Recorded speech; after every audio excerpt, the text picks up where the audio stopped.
Welcome back to This Week in History, the one where the streets of Boston run brown with molasses. And we answer the question, how did the Great Molasses Flood lead to a pivotal class action lawsuit in America? So the year was 1919, and on the north end of Boston was a 50-foot tall tank of molasses. Sweet, sassy molasses. It was owned by the United States Industrial Alcohol Company. From molasses, you can get alcohol. And that's what they were doing on the north end of Boston. Inside that 50-foot tank sat more than 2 million gallons of molasses. And that can cover a whole lot of pancakes. Just ask Mrs. Butterworth. This week in 1919, that gigantic tank exploded and sent out a tidal wave of molasses into the streets of Boston.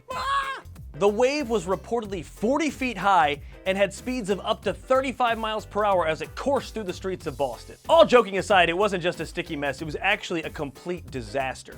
The wave toppled buildings, destroyed cars, and trapped people. Tragically, 21 people died in the molasses wave, some of them suffocated in the treacle, and 150 people total were injured.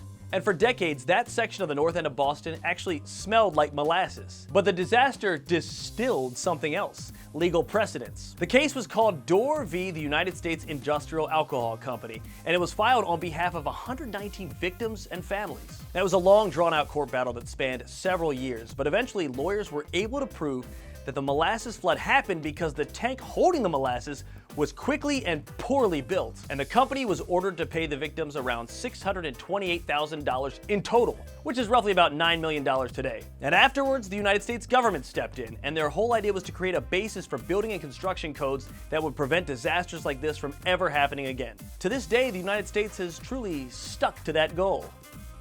Get it?